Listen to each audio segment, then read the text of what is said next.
જય હિન્દ વિદ્યાર્થી મિત્રો, આજે આપણે ભણીશું ધોરણ 10 સામાજિક વિજ્ઞાન વિષયમાં ચેપ્ટર નંબર 8 કુદરતી સંસાધનોમાં નકશા વિશે અભ્યાસ કરીશું। ચેપ્ટર નંબર 8 માંથી જે નકશો પૂછાય બોર્ડની પરીક્ષામાં એના વિશે આપણે ચર્ચા કરીશું કે જેમાં જમીનના પ્રકારો વિશે પૂછાતું હોય છે। હવે આપણે જોવા જઈએ તો નકશા અલગ અલગ ચેપ્ટરમાંથી પૂછાય, તો ચેપ્ટર નંબર 8 માંથી કોઈ પણ એક જમીનનો પ્રકાર બોર્ડની પરીક્ષામાં સેક્શન ડી માં પૂછાશે।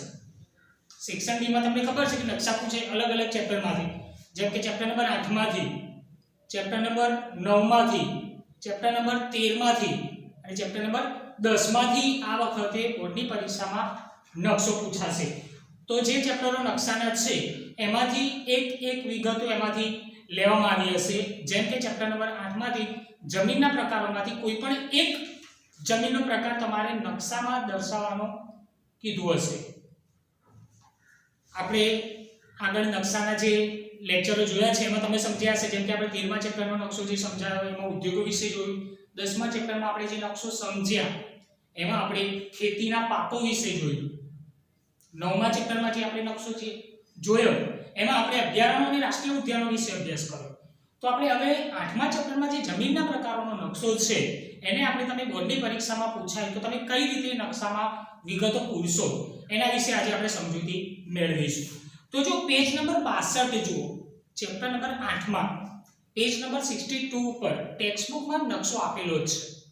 હવે તમારે મેં તમને કીધું છે કે કોરા મેપ મેં તમને પ્રેક્ટિસ માટે લાવવાનું કીધું હતું, એ કોરા મેપમાં હું તમને જે પ્રમાણે કરાવું છું એ પ્રમાણે નકશો તમારે પૂરવાનો છે, પછી એ જ નકશાને તમારે જાતે પ્રેક્ટિસ પણ કરવાની છે। હું થોડી વિગતો દર્શાવીશ, પછી તમને વિગત નકશામાં પૂરવા માટે પણ આપીશ। ચલો ધ્યાન આપજો। જોઈએ આપણે સેક્શન ડી છે, જેમાં પ્રશ્ન કેવો પૂછાય કે નીચે આપેલ કે વિગતો કે નીચેની વિગતો આપેલા નકશામાં યોગ્ય સ્થાને દર્શાવો। જેમાં આપણે જોઈશું જમીનના પ્રકારો વિશે। બોર્ડની પરીક્ષામાં પ્રશ્ન હશે પણ અંદર અલગ અલગ 4 બાબતો દર્શાવવાની કીધી હશે કે જે 4 અલગ અલગ ચેપ્ટરમાંથી હશે એમાંથી એક જમીનના પ્રકારોમાંથી કોઈ પણ એક પ્રકાર દર્શાવવાનો હશે। સૌથી પહેલા તમને યાદ કરાવી દઉં કે ચલો જમીનના પ્રકારો કેટલા છે અને કયા કયા। જમીનના પ્રકારો માટે મેં તમને એક સૂત્ર તમને યાદ હોય તો કાકારા 552 વાળું સૂત્ર તમને યાદ કરાયેલું છે કે એના ઉપરથી તમે બધા જ જમીનના પ્રકારોના નામ ઈઝીલી યાદ રાખી શકો। હવે પરીક્ષામાં જે નકશામાં જે જમીનના પ્રકારો આપેલા છે એના વિશે જોઈએ તો કાપની જમીન, કાળી જમીન, રાતી જમીન, લેટેરાઇટ જમીન, પર્વતીય જમીન, રણ પ્રકારની જમીન। કાપની જમીન, કાળી જમીન, રાતી જમીન, લેટેરાઇટ જમીન, પર્વતીય જમીન, રણ પ્રકારની જમીન, આ જે જમીનો છે એને આપણે ભારતના નકશામાં દર્શાવવાની છે। જેમ કે કાપની જમીન ભારતમાં કઈ જગ્યાએ આવશે? પરીક્ષામાં પ્રશ્ન શું પૂછ્યો હશે કે કાપની જમીન દર્શાવતો કોઈ એક પ્રદેશ કે કાપની જમીન વાળો કોઈ એક પ્રદેશ કે કોઈ એક રાજ્ય જેને ભારતના નકશામાં તમારે દર્શાવવાનું પૂછ્યું તો તમારે કાપની જમીન માટે દર્શાવવાનું કીધું છે। ચલો કઈ જગ્યાએ દર્શાવશો? અહીંયા મેં લખી જ દીધું છે, પરીક્ષામાં આ બાબતો નહીં હોય, આ તમારે કમ્પલસરી કરવાનું છે। આપણે કહીએ છીએ અને સંજ્ઞાઓ। હવે સંજ્ઞાઓ તમે જ્યારે બનાવો છો ત્યારે એક વસ્તુ યાદ રાખવાનું, તમારી જોડે નકશો છે, કોરો મેપ તમને મળશે પરીક્ષામાં, તમારે એ નકશામાં રાઈટ સાઈડ ઉપર તમારે જેટલા પ્રશ્નો પૂછેલા છે કે જે 4 બાબતો દર્શાવવાની છે એ 4 બાબતો તમારે લખી દેવાની, એ 4 બાબતો લખી દેવાની અને એની સામે એ 4 ની સંજ્ઞાઓ બનાવી દેવાની। હવે એ સંજ્ઞા તમારે કોઈ પણ આપી શકાય અને એ જ સંજ્ઞા તમારે અહીંયા નકશામાં મૂકવાની છે। મેં અહીંયા દોર્યું છે એ પ્રમાણે તમે જોઈ શકો છો કે જેમ કે કાપની જમીન, અહીંયા મેં જે જવાબ લખેલા જે છે આ વસ્તુ જે સંજ્ઞા દોરેલી છે એ નહીં હોય, આ વસ્તુ તમારે જાતે કરવાનું છે। સંજ્ઞાઓ આ વસ્તુ તમારે જાતે કરવાનું છે સંજ્ઞા। કાપની જમીન ચલો મેં લખ્યું છે તો અહીંયા મેં બતાવ્યું કે કાપની જમીન પરીક્ષામાં શું પૂછ્યું કે કાપની જમીન દર્શાવતો કોઈ એક પ્રદેશ કે રાજ્યનું નામ, એ જગ્યા ઉપર તમારે કાપની જમીન દર્શાવવાની કીધી છે તો કઈ જગ્યાએ દર્શાવશો? હવે મેં બતાવ્યું અહીંયા કે ગુજરાતમાં ચલો કાપની જમીન દર્શાવવાની છે તો આપણે નકશામાં તમને ખબર હોવી જોઈએ કે ગુજરાત કઈ જગ્યા ઉપર આવશે। તો અહીંયા હું લખી દઉં છું, અહીંયા એક સંજ્ઞા આપણે ગુજરાતમાં બતાવી દઉં। ચલો કે આ જે સંજ્ઞા બનાવો છો કે જે આપણે દર્શાવી છે એ પ્રમાણે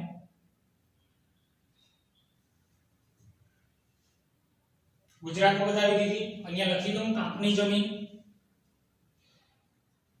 આ નહીં લખો તો પણ ચાલશે, ખાલી સંજ્ઞા હશે, પરંતુ જે તમે સંજ્ઞા બનાવી છે અહીંયા મેચ થવી જોઈએ. એ કાપની જમીન જે લખ્યું છે તો આ જે સંજ્ઞા છે કઈ જગ્યાએ છે? કાપની જમીન સામે કઈ જગ્યાએ બતાવવાની છે? ગુજરાતમાં. તો અહીંયા ગુજરાતમાં આ સંજ્ઞા છે, આ છે, તો તમારો આ 1 માર્ક્સ થઈ ગયો. એક આ વસ્તુ અને આ વસ્તુ બંને મેચ થવી જોઈએ એટલે તમને 1 માર્ક્સ થઈ ગયો. આ જ રીતે તમારે બીજી જમીન દર્શાવવાની છે, કાળી જમીન. કાળી જમીનની વાત કરીએ તો કાળી જમીન આપણે કઈ જગ્યાએ દર્શાવશું? ચલો પેજ નંબર 62 ઉપર જુઓ. 62 નંબરના પેજ ઉપર અલગ અલગ જમીનના પ્રકારો. હવે ચોપડીમાં જે છે કલર વાઇઝ આપ્યું છે અને બોર્ડની પરીક્ષામાં કે કલર પૂરવાનો નથી, આપણે પેન્સિલથી જ આખો નકશો બનાવવાનો છે. ઘણા વિદ્યાર્થીઓ નકશો જે છે એ વિગતો સંજ્ઞા દોરવી કે અંદર જે વિગતો દર્શાવવાની છે તો ઘણા વિદ્યાર્થીઓ પેનનો ઉપયોગ કરે છે. હવે નકશામાં કે પેનનો ઉપયોગ કરવાનો નથી, પેન્સિલથી જ તમારે નકશો આખો પૂરવાનો છે. એ જે તમે સંજ્ઞા બનાવો છો એ પણ પેન્સિલથી બનાવવાની છે. જો પેજ નંબર 62 ઉપર જે નકશો આપેલો છે એમાં અલગ અલગ કલરો આપી છે, એના ઉપરથી તમારે એને ઓળખવાનું છે. નામ સાથે આપેલું છે એટલે તમને ખબર પડી જશે. હવે કાપની જમીન આપણે ગુજરાતમાં દર્શાવી છે, હવે દર્શાવવાની છે કાળી જમીન. કઈ જગ્યાએ છે? તો કે મધ્યપ્રદેશમાં દર્શાવવાની છે. પરીક્ષામાં પ્રશ્ન શું પૂછે છે? કાપની જમીન દર્શાવતો એટલે કે બીજો પ્રશ્ન છે કે કાળી જમીન દર્શાવતો કોઈ એક પ્રદેશ. જેમ કાપની જમીન વાળો પ્રદેશ પૂછ્યો એ જ રીતે એવું પણ પૂછી શકે કે કાળી જમીન દર્શાવતો કોઈ પ્રદેશ કે રાજ્ય જેને તમે ભારતના નકશામાં રેખાંકિત નકશામાં તમારે દર્શાવવાનું છે કાળી જમીન. તો કાળી જમીન કઈ જગ્યાએ આવશે? તો કાળી જમીન જો તમે નકશામાં જુઓ તો ગુજરાતમાં પણ છે અને મધ્યપ્રદેશમાં પણ છે. ગુજરાતમાં પણ છે અને મધ્યપ્રદેશમાં પણ છે. તો આપણે અહીંયા દર્શાવીશું મધ્યપ્રદેશમાં. તો સંજ્ઞા જે પ્રમાણે આપી છે એ પ્રમાણે જોવા જઈએ તો આ પ્રમાણે સંજ્ઞા બનાવી છે. બરાબર, અહીંયા લખી દઉં છું કાળી જમીન.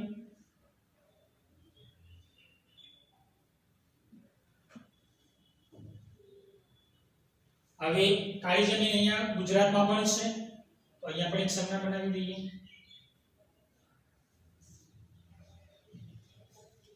ત્યાર પછી જોઈએ આગળ જમીનોમાં. કાપની જમીન દર્શાવી ગુજરાતમાં, કાળી જમીન દર્શાવી મધ્યપ્રદેશમાં પણ દર્શાવી આપણે. અહીંયા ગુજરાતમાં પણ આવે છે તો આ સંજ્ઞા કરી દીધી કે જે સંજ્ઞા અહીંયા છે એ ગુજરાતમાં પણ બતાવે. તેનો મતલબ કે કાળી જમીન જે છે એ ગુજરાતમાં પણ છે. કાપની જમીન તો છે જ, કાળી જમીન પણ ગુજરાતમાં આવે છે અને મધ્યપ્રદેશમાં પણ આવે છે. અહીંયા તમે અહીંયા મધ્યપ્રદેશ લખેલું છે, અહીંયા કાળી જમીન જગ્યાએ મધ્યપ્રદેશ બી તમે લખી શકો છો. અહીંયા મધ્યપ્રદેશ બી લખી શકો છો, કાળી જમીન બી લખી શકો. સંજ્ઞા ડાયરેક્ટ પણ લખી શકો પણ સંજ્ઞા તમારી અહીંયા બંને જગ્યાએ મેચ થવી જોઈએ તો જ તમારો માર્ક સાચો મળે. એવી જ રીતે જુઓ રાતી જમીન કઈ જગ્યાએ આવે છે? બતાવી છે ઝારખંડમાં બતાવવાની છે. હવે તમને ખબર હોવી જોઈએ કે ભારતના નકશામાં ઝારખંડ કઈ જગ્યા ઉપર આવે છે. તમને એ બાબતની ખબર હોવી જોઈએ કે ભારતના નકશામાં તમારે રાતી જમીન ઝારખંડમાં બતાવવાની છે.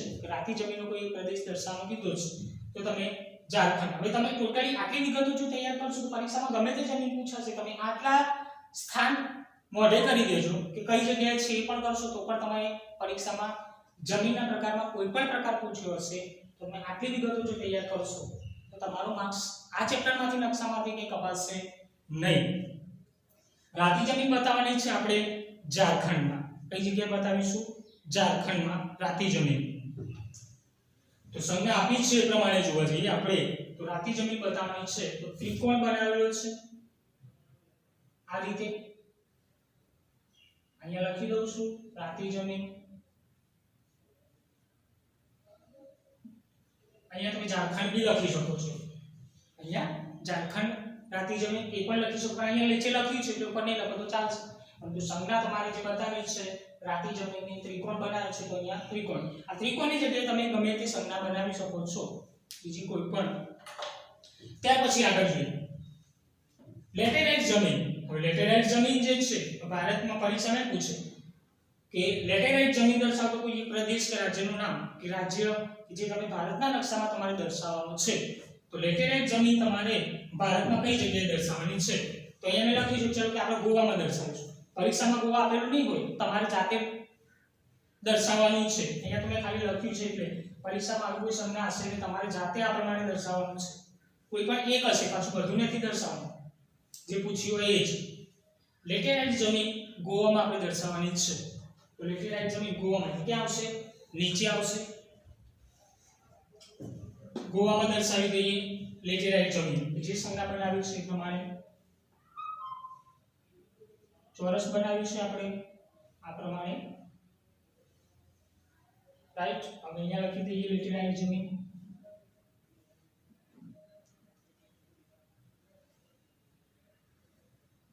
લેટેરાઇટ જમીન એટલે અહીંયા આપણે ગોવામાં દર્શાવી દીધી છે, બરાબર. અહીંયા તમે જે પ્રમાણે કીધું છે એ પ્રમાણે આપણે લેટેરાઇટ જમીન જે છે એ આપણે અહીંયા ગોવામાં દર્શાવી દીધી છે. અહીંયા આપણે ગોવા લખી દીધું, આ જે સંજ્ઞા બનાવી છે અહીંયા લેટેરાઇટ જમીન દર્શાવી દીધું નકશામાં. ત્યાર પછી જો પર્વતીય જમીન ઉત્તર ભારતમાં દર્શાવવાની છે. પરીક્ષામાં પ્રશ્ન એમ પૂછે, એક જમીનના પ્રકારમાંથી જે પૂછાય એમાં પૂછ્યું હોય કે પર્વતીય જમીન દર્શાવતો કોઈ એક પ્રદેશ, તો પર્વતીય વિસ્તાર જે છે ઉત્તર ભારતમાં આવશે. એટલી તો ખબર હોય આપણને કે ઉત્તર ભારતને ઉપર દર્શાવવાનું આવશે. તો આપણે જે સંજ્ઞા બનાવી છે એ સંજ્ઞા આપણે ક્યાં દર્શાવીશું? અહીંયા ઉત્તર ભારતમાં પર્વતીય જમીન. જે સંજ્ઞા બનાવી છે એ પ્રમાણે જોઈએ, બરાબર. અહીંયા લખી દઉં છું પર્વતીય જમીન.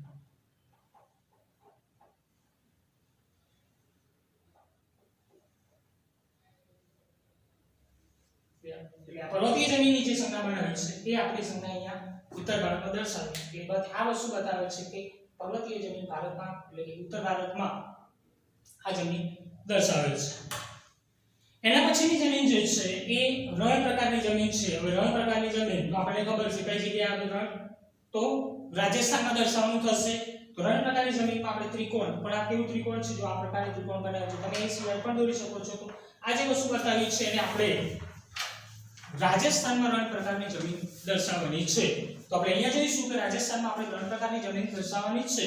તો અહીંયા સંજ્ઞા જે બનાવી છે પ્રમાણે જો કે ત્રિકોણ છે, જે સંજ્ઞા બનાવી છે પ્રમાણે જો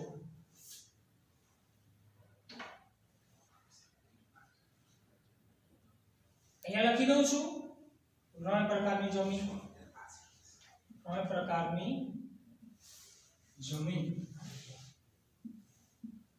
રણ પ્રકારની જમીન એટલે જેટલા જમીનના 6 પ્રકારો આપેલ છે, 6 એ 6 આપણે નકશામાં દર્શાવી દીધા છે. આટલી વસ્તુ તમે તૈયાર કરો, તમે ચેપ્ટર નંબર 8 માં જે નકશો પૂછવાનો તમે આટલી વસ્તુ તૈયાર કરશો તો પણ પરીક્ષામાં જે પૂછાશે તમે આ વિગતો વાંચી જશો. પરીક્ષામાં રણ પ્રકારની જમીન પણ પૂછી હોય તો તમે રાજસ્થાનમાં દર્શાવશો. કાપની જમીન પૂછી હોય તો ગુજરાતમાં દર્શાવી દેવાની, એ તમારે જોઈ લેવાનું છે. કાળી જમીન પૂછી હોય નકશામાં તમારે મધ્યપ્રદેશમાં દર્શાવી દેવાની છે. લેટેરાઇટ જમીન તમને પૂછી હોય નકશામાં તો લેટેરાઇટ જમીન ગોવા, બરાબર, તો એ તમારે આ પ્રમાણે દર્શાવવાની છે. એ જ પ્રમાણે રાતી જમીન બતાવી હોય તો તમે ઝારખંડમાં આ પ્રમાણે બતાવી શકો છો. પર્વતીય જમીન ઉત્તર ભારતમાં દર્શાવવાની છે. રણ પ્રકારની જમીન રાજસ્થાનમાં. હવે જુઓ પેજ નંબર 62 જુઓ, એના ઉપર હવે તમે આ જ નકશાની પ્રેક્ટિસ કરવાની છે. તો તમે અલગ અલગ સ્થાન આપેલા છે કે અલગ અલગ રાજ્યોમાં પણ, દાખલા તરીકે આપણી જમીન છે તો ખાલી ગુજરાતમાં જ નથી, એ સિવાય પણ છે. તો તમે પ્રેક્ટિસ માટે તમે અલગ અલગ જગ્યા ઉપર તમારે આ પ્રમાણની સંજ્ઞા કે રાતી જમીન બીજી કઈ જગ્યાએ છે, પર્વતીય જમીન કઈ જગ્યાએ દર્શાવે, રણ પ્રકારની જમીન છે, આપની જમીન, કાળી જમીન, લેટેરાઇટ જમીન, એ તમે નકશામાં જોઈને 62 નંબરના પેજ ઉપર એમાં કલર આપે છે. જેમ કે ઓરેન્જ કલરનું જે બોક્સ આપેલું છે એમાં કાપની જમીન બતાવી છે. તો ઓરેન્જ કલરનો જે ભાગ બતાવેલ છે નકશામાં, જેટલો ભાગ બતાવેલ છે ઓરેન્જ કલર વાળો એ બતાવેલ છે, એ આખો વિસ્તાર જે છે એ કાપની જમીનનો વિસ્તાર છે. તો ચલો હવે કાપની જમીન ગુજરાત સિવાય બીજા અન્ય રાજ્યમાં તમારે દર્શાવવાની છે. ચલો દર્શાવો કે કાપની જમીન ગુજરાત સિવાય બીજા અન્ય રાજ્યમાં તમારે દર્શાવવાની છે. તો તમે ટેક્સ્ટ બુકનો ઉપયોગ કરી શકો છો. તમને મેં પ્રેક્ટિસ માટે જે મેપ કોરેલાવન કીધા હતા એમાં તમારે આટલી વસ્તુની પ્રેક્ટિસ કરવાની છે. જો ચલો કાપની જમીન બીજા અન્ય રાજ્યમાં દર્શાવો તમારી જોડે કોરો મેપ છે જે તમને મેં પ્રેક્ટિસ કરવા માટે આપેલો હતો, એ કોરા મેપમાં તમે આ સિવાયની વિગતો દર્શાવવાની છે. આ બોર્ડ પર લખ્યું છે એટલું જ નહીં. કાપની જમીન દર્શાવી તમે ગુજરાત સિવાયમાં, એ જ રીતે કાળી જમીન દર્શાવો છો મધ્યપ્રદેશમાં તો આપણે દર્શાવેલી જ છે, એ સિવાય એ આપણે ગુજરાતમાં પણ બતાવી છે.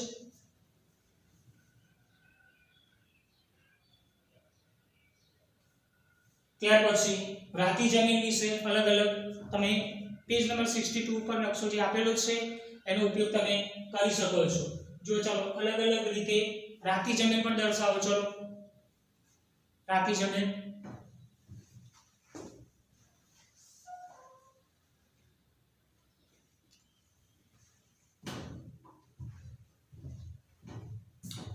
જમીન આપણે બતાવી છે ઝારખંડ, તમારે એ સિવાય દર્શાવવાની છે. એ જ પ્રમાણે લેટેરાઇટ જમીન આપણે દર્શાવી છે ગોવામાં, તમારે એ સિવાયના રાજ્યમાં દર્શાવી છે. આ પ્રેક્ટિસ માટે આપું છું. પરીક્ષા માટે તમે આટલી વસ્તુ તૈયાર કરશો તો પણ ચાલશે, પણ આ વસ્તુની તમે નકશામાં પ્રેક્ટિસ કરવી જરૂરી છે. એક વખત તમે આ વસ્તુ કરો છો ત્યાર પછી તમે જાતે પણ, અત્યારે તમે ભલે બોર્ડ પર જોઈને વિગતો પૂરો છો, તમે જાતે પણ નકશાની પ્રેક્ટિસ કરો કે જે મેં નકશાપોથીમાં પણ આપેલું છે, જે નકશાપોથીમાં પણ આપેલા છે નકશા, એમાં પણ વિગતો આપેલી છે. એટલે જે તમે કાપની જમીન દર્શાવી ગુજરાતમાં, કાળી જમીન દર્શાવી મધ્યપ્રદેશમાં, રાતી જમીન ઝારખંડમાં બતાવી છે, લેટેરાઇટ જમીન ગોવામાં, પર્વતીય જમીન જે છે ઉત્તર ભારતમાં દર્શાવી, તમે રણ પ્રકારની જમીન આપણે દર્શાવી છે રાજસ્થાનમાં.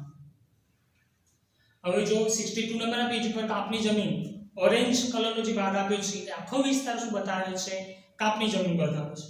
કાળી જમીન માટે જે બ્લેક કલરથી આખું જે બોક્સ બનાવેલું છે, તો નકશાની અંદર જે બ્લેક કલર વાળો જે ભાગ છે એ આખો બતાવે છે વિસ્તાર કે કાળી જમીનનો વિસ્તાર છે.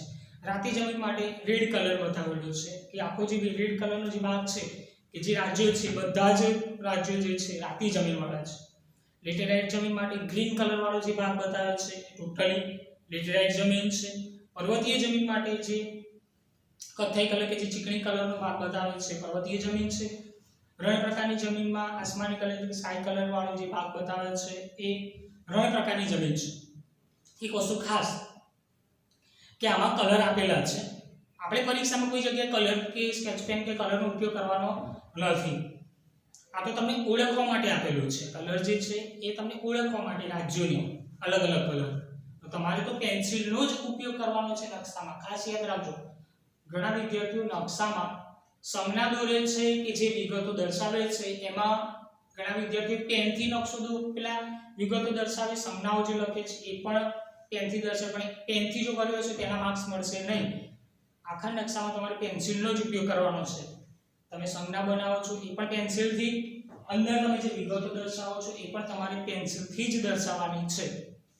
એકદમ સિમ્પલ વસ્તુ છે. મેં તમને કીધું સેક્શન ડી માં નકશો જે પૂછાય છે, અને નકશામાં મેં તમને કીધેલું છે કે નકશો જે છે ને કમ્પલસરી છે. તમને કહ્યું કે સામે નકશો આપણે ઓપ્શનમાં છોડી દઈશું, નહીં. નકશા માટે કોઈ જ ઓપ્શન નથી. નકશો જે છે એ તમને અલગ જ પ્રશ્નો આપ્યો છે કે એમાં લખી દે છે કે આ પ્રશ્ન જે છે કયા નંબરનો જે પ્રશ્ન છે એ ફરજિયાત તમારે કરવાનો છે. એટલે નકશો તમારે કમ્પલસરી છે.